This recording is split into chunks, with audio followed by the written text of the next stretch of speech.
ಸ್ನೇಹಿತರೆ ನಮಸ್ಕಾರ. ಎಲ್ಲರೂ ಹೇಗಿದ್ದೀರಾ? ನಾವಂತೂ ಸೂಪರ್ ಆಗಿದ್ದೀವಿ. ಇವತ್ತು ನಿಮಗೆಲ್ಲ ನಾನು ಒಂದು ಸ್ಪೆಷಲ್ ರೆಸಿಪಿನ, ಕರಾವಳಿ ಒಂದು ಸ್ಪೆಷಲ್ ರೆಸಿಪಿನ ಪರಿಚಯ ಮಾಡಿಕೊಡೋಕ್ಕೆ ಬಂದಿದ್ದೀವಿ. ನಿಮಗೆಲ್ರಿಗೂ ಗೊತ್ತಿರಲೇಬೋದು, ತುಳುನಾಡಲ್ಲಿ ನಾವು ದೈವಗಳಿಗೆ ಫಸ್ಟ್ ಪ್ರಿಫರೆನ್ಸ್ ಕೊಡ್ತೀವಿ. ದೈವಗಳ ಬಗ್ಗೆ ನನಗಿಂತ ಜಾಸ್ತಿ ನನ್ನ ಹೆಂಡತಿಗೆ ಜಾಸ್ತಿ ಗೊತ್ತಿರೋದು, ಯಾಕಂದರೆ ಅವಳು ತುಳುನಾಡಿಂದ ಬಂದಿರೋದು. ಸೊ ಈ ರೆಸಿಪಿ ಸ್ಪೆಷಲ್ ಏನು ಅಂತ ಅವಳೇ ಹೇಳ್ತಾಳೆ. ಹಳೆಯ ಕಾಲದಿಂದಲೂ ಒಂದು ಸಂಪ್ರದಾಯ ಇದೆ, ಬೊಬ್ಬರಿ ಇಡುವುದು ಅಂತ ಹೇಳಿ. ಈ ಬೊಬ್ಬರಿ ಇಡುವುದಕ್ಕೆ ಅಂತ ಹೇಳಿ ಬೊಬ್ಬರಿ ಗಟ್ಟಿ ಅಂತ ಮಾಡ್ತಾರೆ.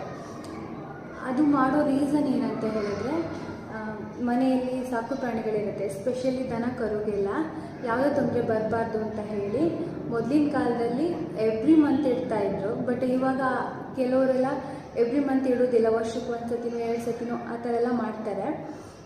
ಇವತ್ತು ನಾನು ಮಾಡ್ತಿರೋ ರೆಸಿಪಿ ಯಾವ ಥರ ಅಂತ ಹೇಳಿದ್ರೆ, ಇದು ನಮ್ಮ ಅಜ್ಜಿ ಮಾಡ್ಕೊಂಡು ಬಂದಿರೋದು. ಇದು ಅಜ್ಜಿಯಿಂದ ನಾನು ಕಲ್ತಿರೋ ಒಂದು ರೆಸಿಪಿನ ಇವತ್ತು ನಾನು ನಿಮ್ಮ ಮುಂದೆ ಶೇರ್ ಮಾಡ್ತಾ ಇದ್ದೀನಿ.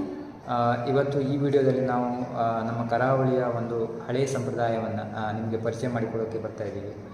ದಯವಿಟ್ಟು ಈ ವಿಡಿಯೋವನ್ನು ಕೊನೆವರೆಗೂ ನೋಡಿ. ಇಷ್ಟ ಆದರೆ ಲೈಕ್ ಮಾಡಿ, ಹಾಗೆ ಶೇರ್ ಮಾಡಿ, ಸಬ್ಸ್ಕ್ರೈಬ್ ಮಾಡಿ, ನಿಮ್ಮ ಫ್ರೆಂಡ್ಸ್ಗೂ ಶೇರ್ ಮಾಡಿ.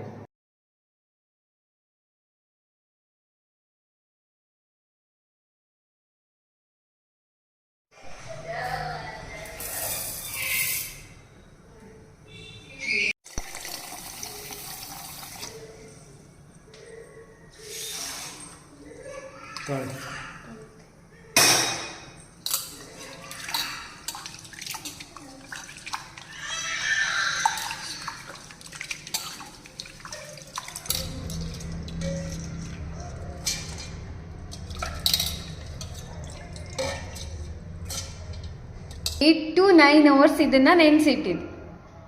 ಇವಾಗ ಚೆನ್ನಾಗಿ ತೊಳೆದಿಟ್ಟಿದ್ದೀನಿ.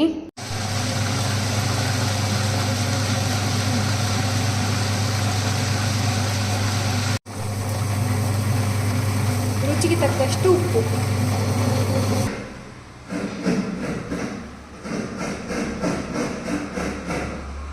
ಅಕ್ಕಿ ಬಂದ ಇವಾಗ ನೈಸ್ ಆಗಿದೆ. ಇಷ್ಟು ನೈಸ್ ಆದರೆ ಸಾಕು. ಇವಾಗ ತೆಗಿಯೋಣ.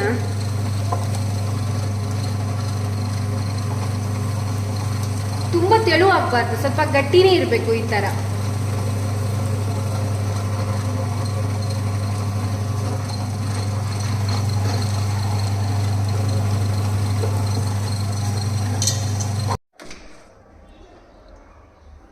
ಬೊಬ್ಬರೆ ಗಟ್ಟಿ ಮಾಡೋಕ್ಕೆ ಈ ಥರ ಬಾಳೆ ಎಲೆಯನ್ನು ಬಾಡಿಸ್ಬೇಕು, ಇಲ್ಲ ಅಂದರೆ ಅದು ಹರಿದೋಗತ್ತೆ ಫೋಲ್ಡ್ ಮಾಡುವಾಗ.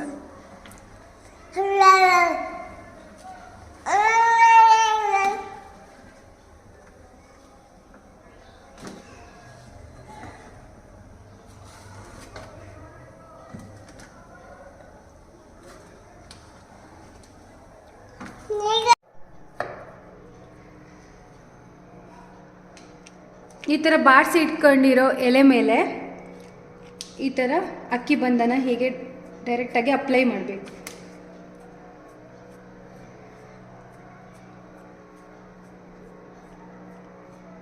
ಈ ಥರ ದಪ್ಪವಾಗಿ ಹಚ್ಚಬೇಕು, ತೆಳುವಾಗಿ ಹಚ್ಚಬಾರ್ದು. ಈ ಥರ ಹಚ್ಚಿಬಿಡ್ಬೇಕು. ಹಚ್ಚಿ ಸ್ವಲ್ಪ ಈ ಥರ ಗ್ಯಾಪ್ ಮಾಡ್ಕೋಬೇಕು. ಈ ಥರ ಮಿಡ್ಲಲ್ಲಿ ಈ ಥರ ಸ್ವಲ್ಪ ಗ್ಯಾಪ್ ಮಾಡ್ಕೋಬೇಕು. ಇದಕ್ಕೆ ಇದ್ರ ಮೇಲೆ ಕಾಯಿ ತುರಿನ ಈ ಥರ ಸೈಡಿಗೆ ಹಾಕ್ಕೊಳ್ಳೋದಷ್ಟೇ.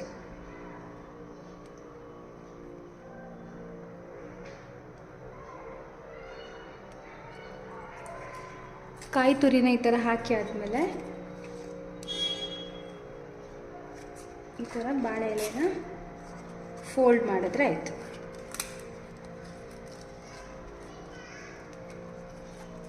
ಈ ಥರ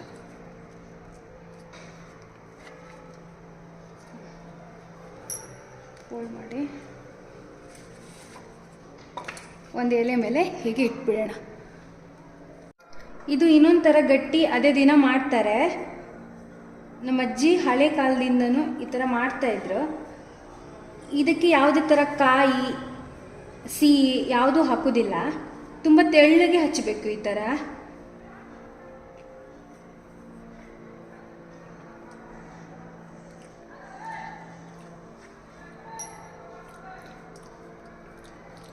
ಥರ ನೀಟಾಗಿ ಎಲ್ಲ ಕಡೆ ಹಚ್ಚಬೇಕು.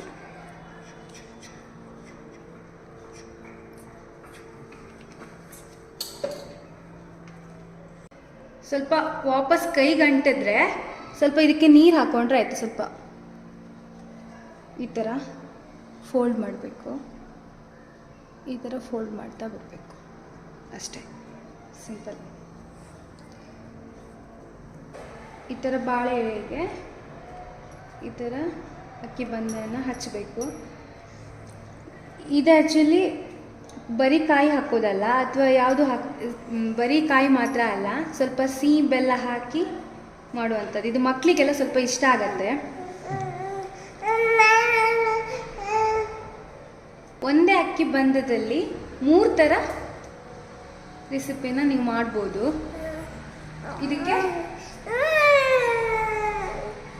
ಸ್ವಲ್ಪ ಕಾಯಿ ಬೆಲ್ಲ ಹಾಕಿರೋದನ್ನ ಈ ಥರ ಅಪ್ಲೈ ಮಾಡಬೇಕು ಎಲ್ಲ ಕಡೆ.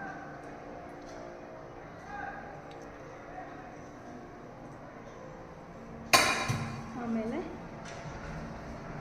ಹೀಗೆ ಜಸ್ಟ್ ಫೋಲ್ಡ್ ಮಾಡಬೇಕು. ಜಸ್ಟ್ ಹೀಗೆ ಫೋಲ್ಡ್ ಮಾಡಿ, ಇಲ್ಲ ಅಂದರೆ ಅದ್ರದ್ದು ಹೊರಗೆ ಬರುತ್ತೆ ಕಾಯಿ.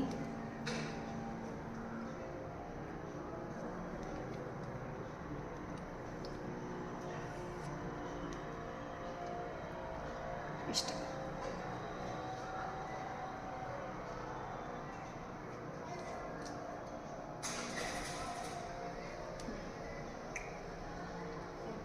ಒಂದೇ ಅಕ್ಕಿ ಬಂದಲ್ಲಿ 3 ಥರ ತಿಂಡಿನ ನಾವು ಮಾಡ್ಬೋದು. ಒಂದು ಬರೇ ಕಾಯಿ ಹಾಕಿ ಗಟ್ಟಿ ಥರ, ಇದನ್ನು ಬೊಬ್ಬರಿಯ ಗಟ್ಟಿ ಅಂತ ಹೇಳ್ತಾರೆ.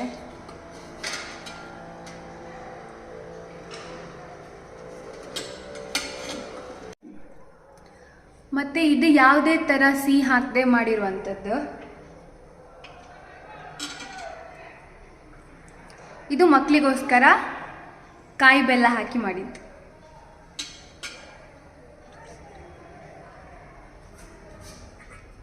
ಇದನ್ನು ಇವಾಗ ಸ್ಟೀಮ್ ಮಾಡೋಕ್ಕೆ ಇಡ್ತಾ ಇದ್ದೀವಿ.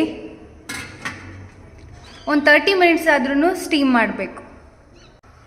ಇವಾಗ ಇದನ್ನು ಸ್ಟೀಮ್ ಮಾಡಲಿಕ್ಕೆ ಇಟ್ಟಿದ್ದೀವಿ.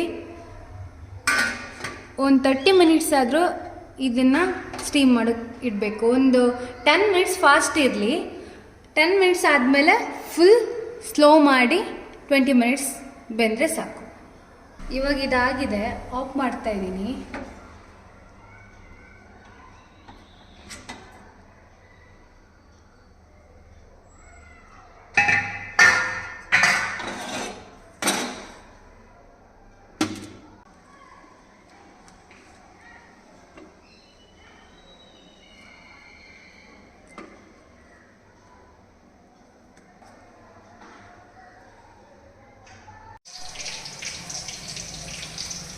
ಬಿಸಿ ಬಿಸಿ ಬೊಬ್ಬರೆ ಗಟ್ಟಿ ರೆಡಿಯಾಗಿದೆ.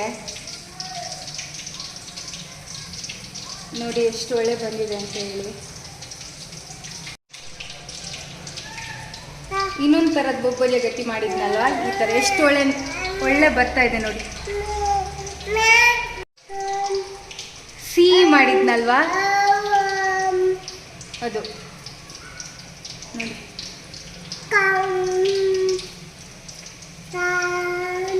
ಆಯ್ತಾ?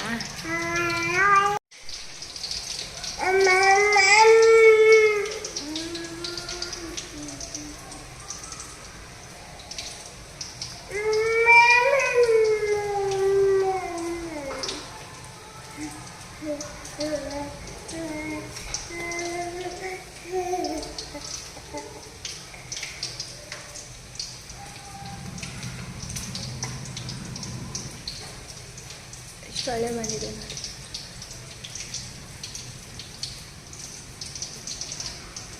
ಬೊಬ್ಬರೆ ಗಟ್ಟಿ.